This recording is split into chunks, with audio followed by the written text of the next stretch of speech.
Hello, and welcome to The Narrowing Path, Walking the Spiritual Walk. My name is Steve Van Eiderstein. Thank you for joining me this weekend as I do the next section that we're going to read out of the chapter Hidden Sacrifices, the 5th chapter in James Allen's book, Byways of Blessedness, right here. This is a second edition. That's the one I'm going to be reading out of. Beautiful copy of it. It's got its bookworm holes and everything, but it has a gilded top. I love that. Second edition, beautiful copy, love it.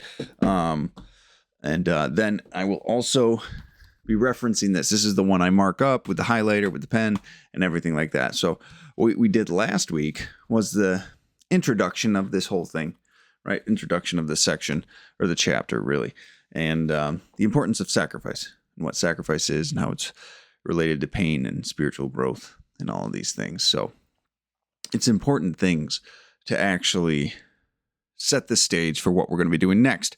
So first, I want to just say thank you, everybody, for the support and following along. You can go ahead, like, subscribe here on YouTube. You can follow us on Spotify. We have a Facebook page, Instagram, TikTok, all the fun stuff. So go ahead, follow us on those platforms as well. We'd appreciate it. Thank you for the support. It's really greatly appreciated. So the chapter we're going into right now the chapter is about the reason we need to pursue spiritual growth and some things that aren't normally associated, or a better understanding of some things that are normally associated for change. Meaning, hey, it's a good thing to let these things go. You might know it, but you might not fully know why. Like the first one we're going to do today, it's only 2 paragraphs long in the chapter, and it's one that many people strive to let go of, but it goes into it a little bit more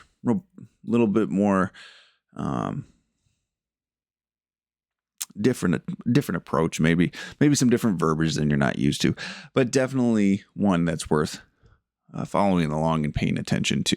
So again, this one's only 2 paragraphs long, but it's one of the most important ones. If you're from the 12-step community, it's one that gets talked about often, and I am excited to actually read this one. So if you're following along in this one, the Amazon one, because not everyone's going to have a copy of this one, but you might have a copy of this one. We are going to be on page 28, and we're going to be starting in the paragraph, if you are given. Okay, that's the paragraph we're starting on. Again, I'm going to read it out of this for the sake of reading from an original text, and in case there's any differences, though I did not notice any on my study leading up to this recording. So here we go. This is the first character trait that he was talking about in the chapter Hidden Sacrifices in the book Byways of Blessedness by James Allen. If you are given to anger or unkindness, offer it up. These hard, cruel, and wrong conditions of mind never brought you any good. They can never bring you anything but unrest, misery, and spiritual blindness. Nor can they ever bring to others anything but unhappiness. Perhaps you will say, but he was unkind to me first. He treated me unjustly. Perhaps so. But what a poor excuse is this? What an unmanly and ineffectual refuge. For his unkindness toward you is so wrong and hurtful. For if his unkindness toward you is so wrong and hurtful, yours to him must be equally so. Because another is unkind to you is no justification of your own unkindness. Can the pouring in of more water prevent a flood? Neither can unkindness lessen unkindness. Can fire quench fire? Neither can anger overcome anger. Offer up all unkindness, all anger. It takes two to make a quarrel. Don't be the other one. If one is angry or unkind to you, try to find out where you have acted wrongly, and whether you have acted wrongly or not, do not throw back the angry word or unkind act. Remain silent, self-contained, and kindly disposed, and learn by continual effort and right doing to have compassion upon the wrongdoer. Like I said, quick reading, 2 paragraphs, but there's a lot there. There's a ton there in those just 2 little paragraphs, right? This is something that gets talked about often in many, many areas of spiritual growth, in personal development. And I mean, there's whole anger management classes that are out there now, guys, right? So anger and unkindness, right? Being mean just to be mean, or being mean because someone was mean to you first, right? There's a lot of people that actually, they almost thrive on it. They have this arrogance about it, meaning that they feel like they're actually good at getting back at people, right? They're vindictive, resentful, and they take pride in it. It's amazing, actually. And I have myself at times, before I really understood what this was about, and this personal growth and this understanding and going through all of this really was about. And it's something we need to be willing to let go of. Anger and unkindliness, which means you have to choose to be kind, which means you have to choose to contain yourself and act appropriately. So let's go through it. Let's go through these 2 short paragraphs, see how much we can pull out of it. All right. Let's see. First line, if you're given to anger or unkindness, offer it up. Okay. First and foremost, he says that regularly here in this chapter. So whenever he says offer it up, he says it twice in just this, these 2 paragraphs, at least twice. And when he says offer it up, he means sacrifice it, right? So, and again, from what we read last time, that means this behavior serves you in some way. You've used it. It makes you feel powerful. It makes you feel justified. It makes you feel some sort of good about yourself, superior, whatever it might be. And because of it, you have to actually sacrifice that, right? Because it's unhealthy. It's not a good character quality to hold on to. It's not something you want to have in your life. It's not something you want to actually continue to manifest in your life, right? So you have to offer it up as a sacrifice, right? On the altar of personal growth, whatever you want to call it, right? But you have to take this tendency towards anger, towards being unkind, being snippy and mean and cold, right? You have to take that, offer it up. You have to give it away. You have to be willing to sacrifice that to see what's on the other side of it, right?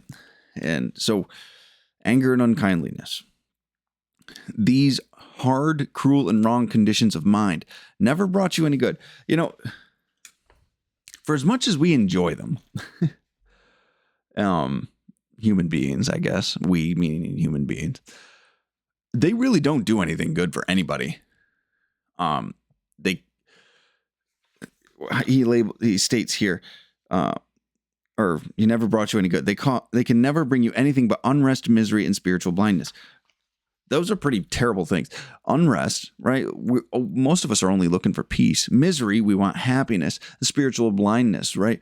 Meaning being completely self-absorbed and inconsiderate of anybody else or any other thing, right? Just solely seeking your own personal satisfaction, solely seeking your own personal validation, right? So when you really think about it, what has anger ever done for you? What does acting in anger ever get you? Except for scaring people, except for pushing people away from you. Some people use anger for that reason specifically. They'll actually let anger be their shield, be their wall. They won't let people through that anger. They'll push people away. They'll use it as a filter to only let certain people in their life, right? It's a pretty effective defense mechanism. People won't challenge you because you're angry all the time, people won't even be around you because you're angry all the time. Then you are isolated. Then you're angry because no one wants to be around you, but you've pushed them all away anyway, right? So that there's the misery piece of this whole thing, right? It is such a damaging emotion. Now, anger, at least in the beginning, can be a significant sign that something's wrong, something's going on, right? Anger is usually, when a healthy person, when a spiritually sound person has a flash of anger, it means that a boundary's been violated. Someone's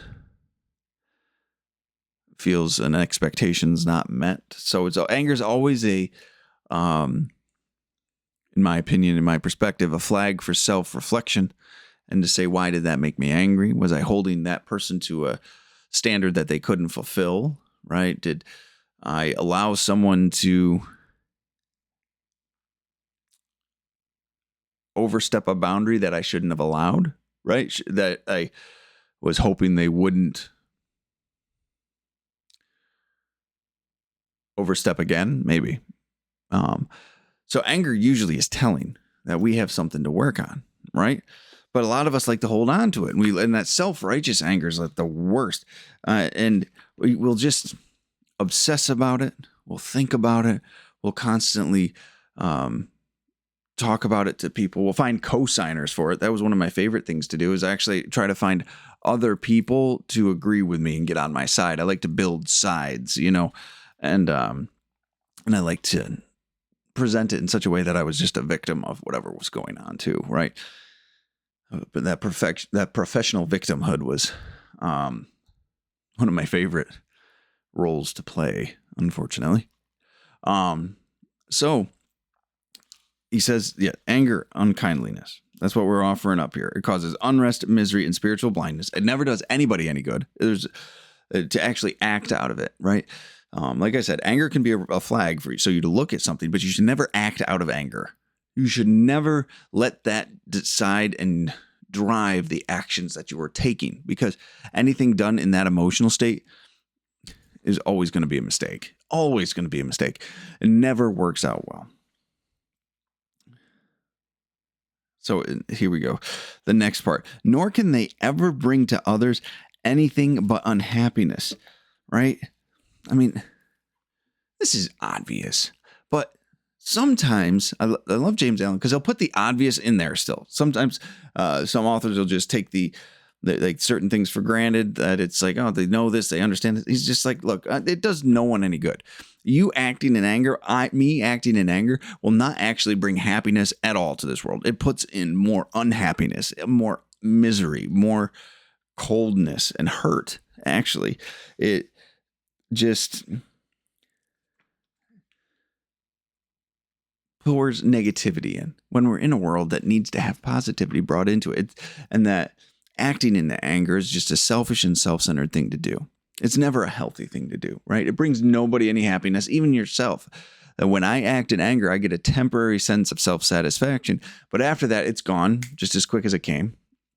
And then there's guilt, there's shame, there's regret, there's remorse. There's all of these painful things on the other side of it, because my anger is usually a response to a hurt or a perceived hurt. And then I take an action, and then the hurt's still there, right?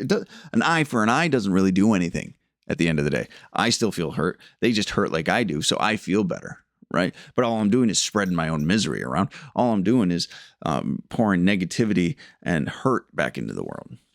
So it never brings anyone anything but unhappiness. He says, then perhaps you will say, but he was unkind to me first. He treated me unjustly, right? Like, look at me. I'm justified in what I'm doing. He did something wrong, right? This person wronged me. I have every right to act this way.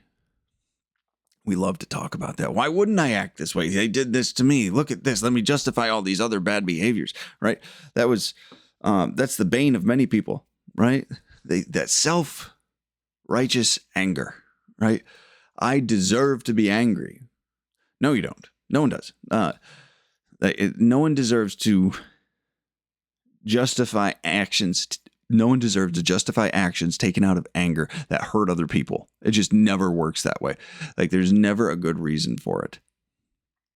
And I know that statement can get applied very broadly to many, many things, right, going on in the world right now. And you can apply that statement to any perspective, to be honest with you, anyone, any of them. And you're going to get people that disagree or the people that think that's wrong. But it's never appropriate to act in anger. Just point blank, period. I'm not sure why that is something that people find they need to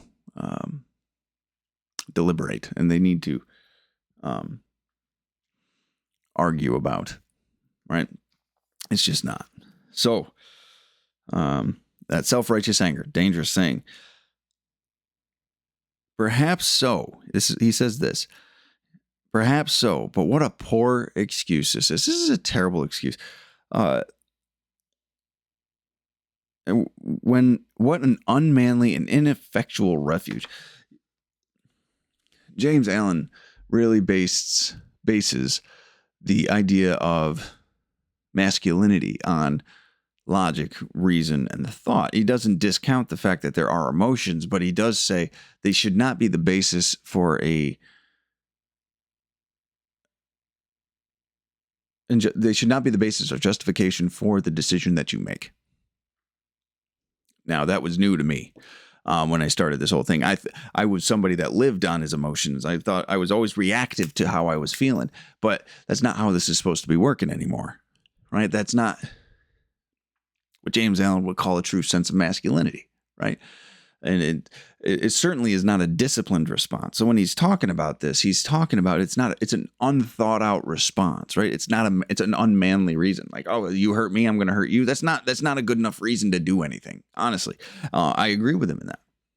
What a poor excuse that is. You're going to sacrifice your own integrity. You're going to sacrifice your own well-being potentially to get back at somebody and put yourself. And when you're operating in anger, there's so many people that say I was angry. I didn't realize what I was doing. That's true, but it's not good reason. You've trained yourself to act out of anger. You've allowed yourself to develop this habit of I get angry, I react to that anger. I hurt people. I take actions that I shouldn't be taking. I damage property. I throw things. I break things. I scream. I yell. I hurt. I'm violent, right? Not good. Not a good reason. You're angry and spiteful, so you believe you can hurt people. You believe you can insult people. You can disrespect people because you're angry. It is a terrible excuse. It is a poor excuse. It is an unmanly excuse. It is ineffectual refuge, right? Like it's an unjustified place to reason from. So, for if his unkindness toward you is so wrong and hurtful, yours to him must be equally so. So you're saying when you're acting out of anger, they have damaged me and hurt me in these ways. So the only appropriate response if you're going to act out of anger is to hurt someone equally in the same way or more severely. Because if you're not going to match it or go over it, there's no point in doing it anyway when you're acting out of anger. Right? So you're actually becoming exactly the thing you're angry with, exactly the thing you might even hate, right? So you're letting someone else's actions dictate and determine your actions and therefore your character and how you want to conduct yourself, and you are being controlled by the way someone else is behaving. That's what you want to actually walk through. That's how you want to conduct yourself in this world, is to be reactive in anger. When other people step out against you, you want to lose your composure, right? No, that's not where you want to be. That's a losing battle every single time, right? And you have to, and it puts you down onto that same level, right? The same spiritual level. You're now dropping down to a place where it's just reactive, emotional actions that might not truly represent the person you want to be.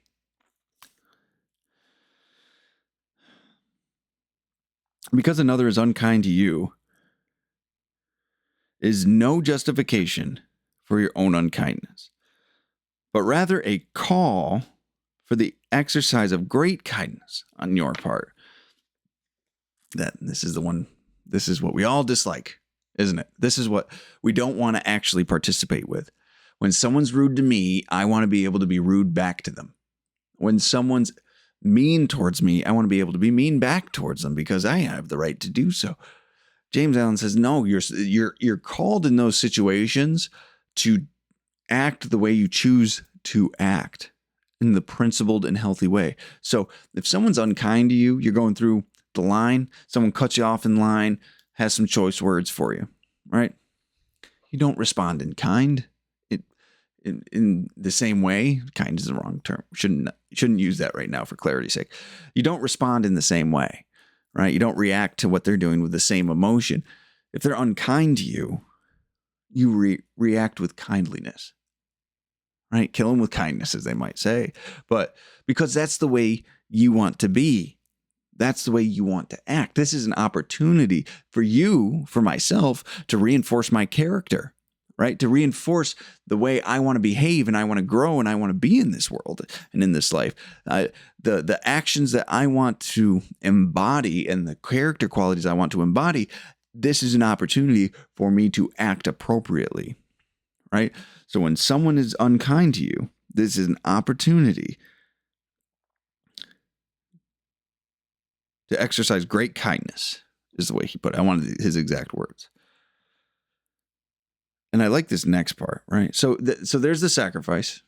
Just to point it out, someone's unkind to you. You sacrifice your desire to be unkind because you feel justified. You feel like you can get a sense of power or almost pleasure from being mean and being unkind in response. You sacrifice that behavior because all it does is bring unhappiness and misery and escalates the situation and makes everybody on edge, right? But you sacrifice that behavior because it's not going to serve you the way you want it to serve you. And you choose to embody the character quality you want to have, right? Kindliness, patience, understanding, love, whatever it might be. And then he goes into this next part, which I really, really enjoyed, actually. He says, I don't know why I keep messing up the words on this. Can the pouring in of more water prevent a flood? When there's already anger, putting more anger in it, does that work? No. Neither can unkindness lessen unkindness. Being rude to someone who's rude does not really have a curative quality about it. It really doesn't. Can fire quench fire? Neither can anger overcome anger, right? Hate will never beat hate is what they say, right? You can never use violence and hatred to overcome violence and hatred. You're just making more of the same. You're just creating a twice as big problem here. So you can't overcome anger with more anger because it just blows out of control. You can't overcome unkindness with more unkindness, right? Because you're just feeding that same river. You're just you're letting that emotion grow and become even more and manifest in an even bigger way, right? That's not the solution. It's never been the solution. We've always tried to make it the solution. And guess what? And it's never worked, but we keep trying anyway because it feels good for a little bit. We feel justified, right? And the times we win, we feel really good. The times we lose, we obsess about it. And we just go off the deep end about it. But it never works. Never works. So here he goes again. He says, offer up all unkindness, all anger, right? Offer it up. Sacrifice it all. Right? Sacrifice it to see what's on the other side of it. It takes two to make a quarrel. Don't be the other one. I love this. It's a saying that has made me laugh every time I've heard it, where it's like, don't argue with an idiot because then it's just two idiots arguing, right? That might not be the most a socially appropriate way to sum this up, but that's what he's saying here. It takes two to argue. Like, if you do not argue back with a person, there's just no argument. Nothing's going to happen. No one's going to do anything. And guess what? It will end. If they escalate, if they continue to grow, if they continue to do whatever it is they're doing, and you maintain it yourself, guess what? It's not a reflection of you. It's a reflection of that person. It's a reflection of what they're doing and how they are. This has nothing to do with you anymore because you are acting appropriately. It shows everything about the other person's character. So, don't engage in the argument. If one is angry or unkind to you, try to find out where you've acted wrongly, right? So those who have participated in a 12-step fellowship might recognize that verbiage, might relate to it, but also people who have been to therapy, people who have done any type of work on themselves, right? I'm going to read it again. If anyone is angry or unkind to you, try to find out where you have acted wrongly, right? This doesn't mean you have either, by the way, but you need to honestly take a look at your part in things. You need to honestly take a look at what's going on in the situation you're in and the factors that came into play and see if you had a part to play in this, right? See if in some way you've contributed to the escalation of this and learn from it, grow from it, right? I want to go on. And whether you have acted wrongly or not, again, he doesn't say you always have a part. He doesn't say you always did something that warranted this response by any means. He's not saying that. Do not throw back the angry word or unkind act, right? He's saying be willing to take a look at the situation you're in. Be willing to take a look at what's going on, what's happened up until this point, right? How is this developing, right? What led up to it? How is this going, right? And whether or not you had a part to play in it, it doesn't matter. Do not throw back the angry word or unkind act. It doesn't matter. If it's completely without cause on your part, or if you have contributed to it in any way, it doesn't matter. Do not throw that back. Do not give back the anger. Do not give back the rudeness. Do not give back the unkindliness. Actually, give back just the opposite. Love, tolerance, kindness, right? Give that back. You have an option today. You have the choice to what you actually want to do with it, right? But when you do this, you're supposed to self-reflect. You're supposed to take a look at what's going on and then choose and then learn what you might need to learn from it. Maybe there's been a boundary violation going on all this time, and then somebody responded in anger to you, and you didn't realize it had gotten to this point yet. Or you don't even know how you got. Have you ever been in a situation where you go, I don't know how we got here? Well, there's some decisions that's happened. It didn't just magically show up like that one day, right? It was progressive. It took some steps. It took a little bit of development, right? So be willing to take a look at your actions in a situation and even in the things leading up to the situation.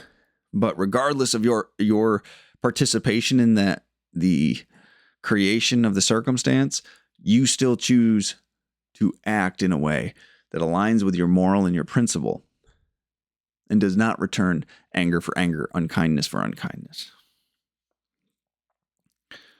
Remain silent, self-contained, and kindly disposed, and learn by continual effort in right doing to have compassion upon the wrongdoer. Okay, now, who doesn't want to have these qualities, right? Remain silent, right? In the face of adversity, in the face of criticism, in the face of anger, to remain silent and composed, right? He says calls it self-contained, right? To not be reactive to the energy coming at you, to not take it into yourself and then spit it back, right? To be self-contained, to have your what some people might call internal locus of control, to have that solidly, to have your locus of control solidly within you rather than in someone outside of you, right? Yeah. My reactions and my behaviors are not contingent upon the way this conversation's going, right? I will always be kind. I will always be loving. I will always be just. I will always be honest. I will always be forgiving. I will always be disciplined. I will always be of service, right? These are character qualities. These are principles and virtues I want to embody. So regardless of how the conversation's going, regardless of how the interaction's going, I'm going to behave in a certain way. And that's what he's talking about here. So to remain silent, so not responsive to what they're saying and to give back what the negative emotion that they're giving you. Self-contained, meaning you're not losing your composure in the argument. And kindly disposed, right? So a kind disposition, right? Not to be judgmental or critical or condemning, but a kind, loving disposition. And learn by continual effort in right doing to have compassion upon the wrongdoer. Now that's what we're trying to do, right? Like this is they say spiritual progress, not spiritual perfection in 12-step groups, right? But that's something that goes along for a lot of people. It's something that's mentioned in the serenity prayer. God grant me the serenity to accept the things I cannot change, the courage to change the thing I can, and the wisdom to know the difference, right? Like we're still learning that wisdom piece to actually disseminate what's ours, what's theirs, what's right, what's wrong, how should I behave in certain situations? What's appropriate, what's not appropriate, right? So it's not a perfect science, but through continual effort in right doing to have compassion upon the wrongdoer, right? The more you practice this, the more you incorporate this into your life, the more compassion you're going to have for other individuals. And eventually, and I can say that I do this most times now, I can see how an individual is sick. I don't take it personally. I know other people's emotions and other people's behaviors means there's something going on with them because all of mine come from me. All of theirs come from them. They are responsible for it. They are choosing to present that way. So I don't take it personally. They've got something going on. They have something they need to deal with, right? So it just reminds me of that last part there reminds the turn the other cheek, right? To not engage with anger, not to engage anger with anger, right? It also reminds me of Emmett Fox's Sermon on the Mount analysis, the blessed are the peacemakers, right? Be a peacemaker in these situations. Do not take the anger with you because when you give into that anger, when you respond with anger to someone else's or unkindliness with someone else's, you take that within you. And then what he said, it only brings unrest, misery, and spiritual blindness, right? Because you become self-obsessed, you become self-absorbed, and justifying your actions, right? So there's nothing good that comes from it. Choose to be loving. Choose to be kindly. Choose to be non-reactive in those situations and practice it. It won't be perfect, but if you can practice it, there's just so much peace on the other side because you don't have this resentment brewing anymore. You don't have this obsession and these conversations playing over and over. And I should have said this and I would have really gotten him and I would have insulted him that way. And I could have got him in this place, right? Like we'll obsess over these things. We'll have conversations running through our heads for years of what we wish would have happened or a conversation we wish will happen. It's not healthy. It's just not healthy. So let go of that insanity, really. Let go of that old behavior, the anger and unkindliness. Sacrifice that and find that peace on the other side. Hold yourself to a higher spiritual standard, right? Hold on to the integrity of your character, not in a judgmental, spiritual hilltop type of way, but to understand you're human.